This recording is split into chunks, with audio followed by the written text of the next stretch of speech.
Empower the use of open source with software composition analysis from Revenera.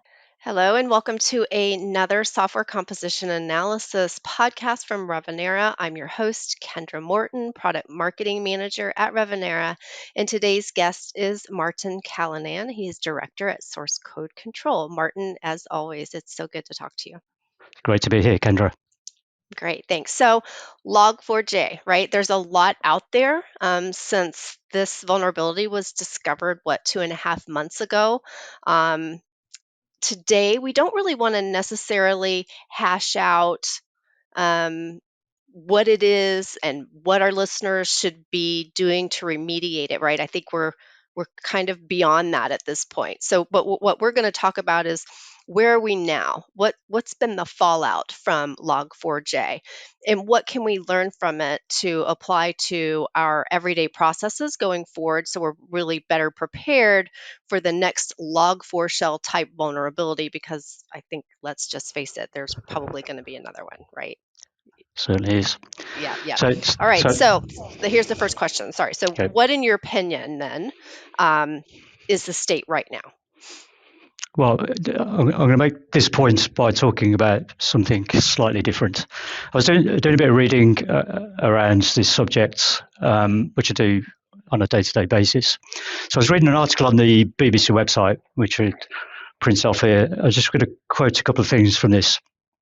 There's a bug in a piece of open source software. It's a major security flaw at the heart of the internet and risks exposing personal data of users of software. Does that sound familiar to you, related to Log4j? So that article is from 2014, and it's related to a high-profile vulnerability in an open source component, and it's called Heartbleed. So, in answer to your question about where are we today, it's not about just one particular piece of code, Log4j. It's about the principle of these vulnerabilities in open source components and proprietary software in general. So, where we are today, if you think how far forward are we from 2014, we're not very far forward at all. Although there is more guidance, more tools available to organizations to actually move things forward. But the question is, are they actually moving things forward? What you typically see with these is why I pulled out the Heartbleed press around that vulnerability in 2014. You get a spike in interest. For some reason, certain vulnerabilities get the imagination of journalists, and you see a flurry of articles about it. 2 or 3 weeks later, all disappears. So I've seen very few articles in the past week about Log4j. Does that mean Log4j has been completely remediated? Nobody's got anything to worry about? I know for a fact that's not the case. And we work with companies from various aspects of IT, not just software development and tracking open source. So, for instance, we've got a major corporate with a major project to move legacy applications to the cloud. It's a budgeted project. It's got deadlines. They put everything on hold because they just don't know how they're impacted by Log4j. So that's having a massive impact on their business, and they don't know when they're going to restart that project. So they're dependent on suppliers supplying them software, and they're dependent on their own software development to do that. They've been reaching out to their software suppliers. Are we impacted by Log4j? Many of those suppliers can't answer the question. So what we're finding is people are still scrambling to find out, is it an issue? And those exercises... Still. And those exercises, and this is where the problem is, in my opinion. Those are static kind of audits of code. Have we got Log4j, and upgrade that? But that doesn't mean to say if there's a vulnerability in another component, you'd find that vulnerability. So what I think is a risk with these types of scenarios, which are high profile, the perception is it's a one-off related to one piece of software, and it's not. It's not. I think it seems to me, when you talk about Heartbleed, and then your idea that there are still organizations out there who don't know if they have it, right? So there's Mm. two problems, right? Yeah. There's probably been this kind of looking at Heartbleed, this fix it and forget it Yes. approach, number Yep. one, and number Yep. two, this we don't know, right? And Mhm. and not being proactive and taking action. Well, yeah, and also related to that period of trying to find it, you fast forward 2 or 3 weeks and it's out the press, and development teams may go to their managers, and their managers go to their managers for budget to buy, say, a software composition analysis tool, or to buy a service in for somebody to help them. And so the people holding the budget turn around and say, have we been impacted? And you say, no. And say, well, do we really need it? And we find this in general related to managing open source software composition analysis. When people who believe they need it go for budget, the response back is, show me where we've been impacted, then we don't need it if we haven't been impacted. It's almost like you wait to be exploited before you would budget for that. And we see that constantly. So I've got a customer who have been budgeting or trying to get budget for an SCA tool for over 12 months.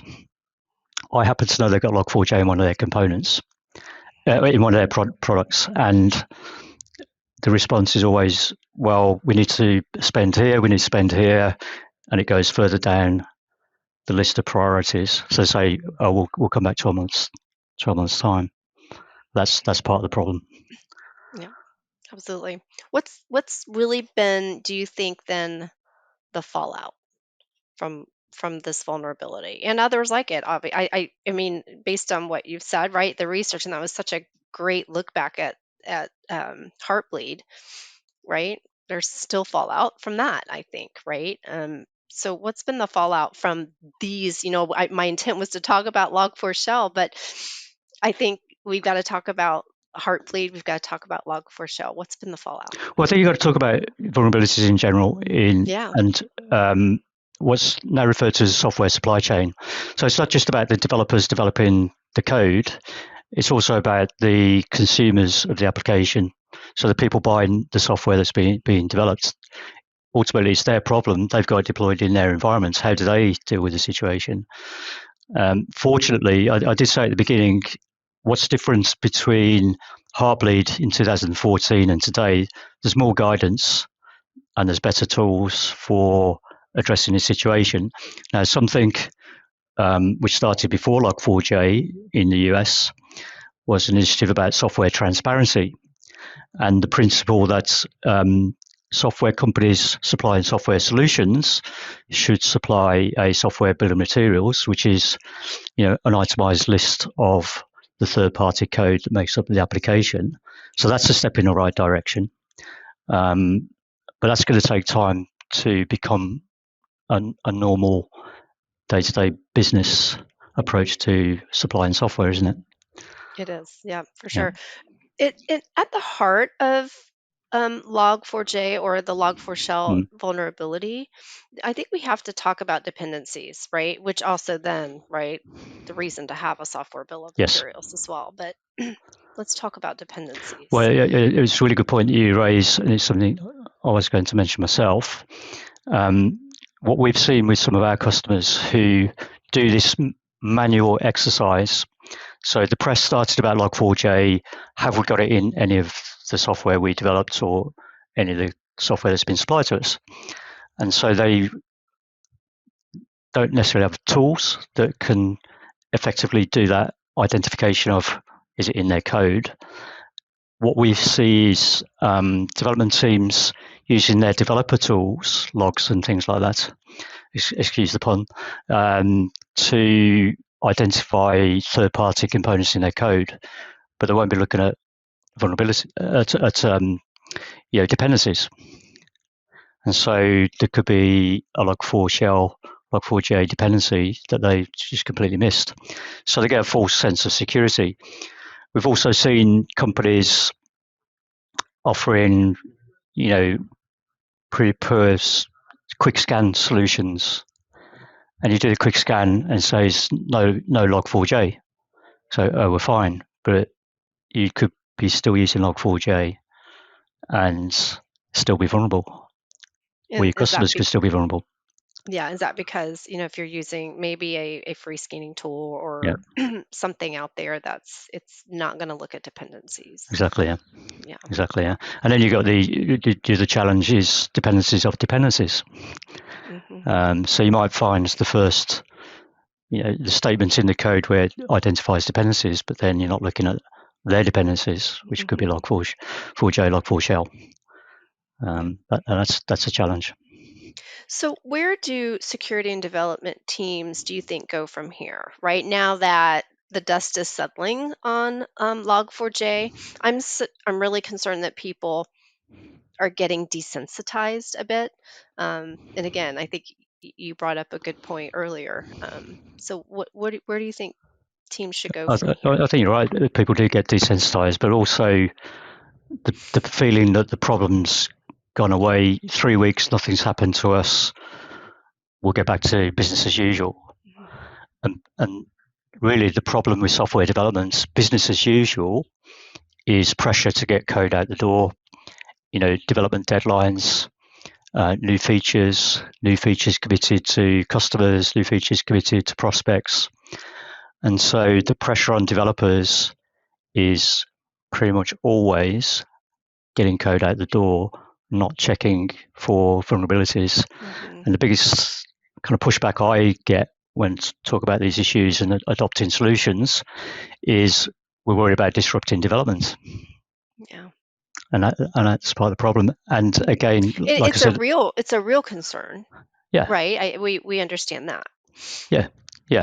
But then they say, well, actually, the press might have hyped it up too much. It's not really as big a problem as we thought. We'll get back to it, or things like that. Or, like I said, the one-off, we'll look at the code, it's not in our code, we'll move on. And like I said, it's not about Log4j. It's about the principle of you could get a vulnerability any day of the week. Somebody discovers a flaw in a piece of code tomorrow, you've got the same problem all over again, but it won't be called Log4j. Just called something else, right? Yeah, and if you look at stats of download sites for code components, developers are still downloading the vulnerable version of Log4j. So you're a developer, you're pressured on deadline, you want to use Log4j, you pull it off a repository, you don't necessarily check its latest version because you're under pressure to deliver code. Yeah, that works, and it gets distributed in the end product. That's still happening today, and you can still find websites with the Heartbleed vulnerability. Yeah. So So I'm trying to get to like what needs to happen, right? Yeah. What needs to happen? Where should, instead of where do we go, where should we go from here? Well, we always use the term you need to be secure by design. So rather than looking for vulnerabilities after there's an issue and you've already shipped a product, is have the principle of engineering, tracking and management of security from design through to the start of development, through all the development process. So for instance, if you some open source projects are well maintained, so there's lots of developers committing to it, updating it and things like that. Some could be just an individual developer. Some components could be, in effect, dead projects. The code still works, but if there's an issue, nobody's going to fix it. So what I mean by secure by design, when a developer's looking to find third-party code to address a technical challenge, that they can make a decision, or they're enabled to make a decision there and then, whether that is a quality, valid piece of code to bring into our code based on a set of requirements defined by the company. So you avoid it rather than fix it in the future. I think there's this term shift left, and it's that sort of principle of enabling developers with the right tools. You don't restrict developments. You just make them better developers by being able to identify components that are flawed and don't bring them into the code in the first place. It's a culture, isn't it? You're a Yes. good friend of mine, Alex Yeah. Ryback. We talk about this quite Yeah. a lot, right? It's organizations that have or don't have a culture of really kind of best in class and best practice development processes, right? That's a very Well, definite company culture. another scenario related to all this is particularly in, say, startups or mid-sized tech companies. The software development itself quite often is outsourced to India, to Eastern Europe, or other countries. And what happens is the company outsourcing the developments gives the developers a specification, and a specification will all be about functionality required by the software. It won't dictate terms of security or even IP licensing stuff. It would just be about the software needs to do X, Y, and Z and maybe perform at this level. And so they will get what they ask for. It could be riddled with vulnerabilities, but nobody asks them to check for vulnerabilities. So, that is a problem as well. I tell you, I get approached by outsourced development companies almost every day on LinkedIn. And my standard response is to go back, how do you manage this supply chain problem? How do you track for vulnerabilities? And I get responses like, oh, we don't need to worry about that. We only take code off GitHub and it's managed on GitHub. Mm. So they're part of the supply chain problem. They are I was going to say passing it on. That's the software supply chain. But then the company who's commissions the outsourced developments don't know they've got the problem, and they're shipping their solution to their customers. Right. So who's liable? And it is the terms in the contract to say somebody's liable. Mm-hmm. Yeah. What do you think is the importance of or impact or will be the impact as we continue to see more kind of regulatory guidance coming out from different industries and organizations? Well, I think that's going to be the game changer, really. There's increasingly more awareness from particularly procurements in companies, particularly larger companies, who may have had issues historically, where they're asking the question now to suppliers of software. So a company we've worked with looking at procurement, they now have some rigor when they're evaluating an application or software as a service, whatever it might be, is they want some proof about how well open source is managed in this. So you will not be able to sell your software unless you are managing this problem. That's where it will make a difference, where it affects the bottom line of software companies who are selling a solution. So it's not then the developers, it's the commercial part of the business. They're saying this is impacting our revenue because we can't prove that we're managing this problem. We do a lot of work for investors, investing in tech companies. An open source audit is part of that work. Increasingly, they look at security as well. And if you're an investor, your potential return, if you can't sell the solution, or the company can't sell their solution, you won't get the revenue return and the growth in the company. So I think all the activity, particularly in the US, around the executive order, which is now legislation about having a software bill of materials, we are seeing evidence of procurement in companies taking that on board and putting that in their requirements of software being supplied to them. So I think that's really, it's coming back from the customer now. We're not going to take your software unless you provide, say, a software bill of materials and it's accurate, or even doing their own audits like due diligence in a procurement process. So I think that's going to be the game changer. Yeah. Sorry, I apologize. We see that as well internally. I need to check to see kind of what kind of increase we're seeing, but over the last couple of years, prior to this, prior to the cybersecurity executive order, we were seeing an uptick in contractual obligations to show that the software that we provide, what's in it, do we have control of what's in our Mm. software and what Do you, we're passing on to our yeah, customers. So we've seen that uptick prior yeah, to everything yeah. else that's happened over the last 7-8 months. Do you have a more general scenario which contributes to lack of awareness? Is at a business level. So, talk about we do work for investors investing in tech companies. The people going for investments are not the developers. It's the owners of the company, the business people. And a lot of software is developed and it's not open source software. So it's not promoted as open source, it's closed sourced, and looking for investments to invest in the solution that they're developing.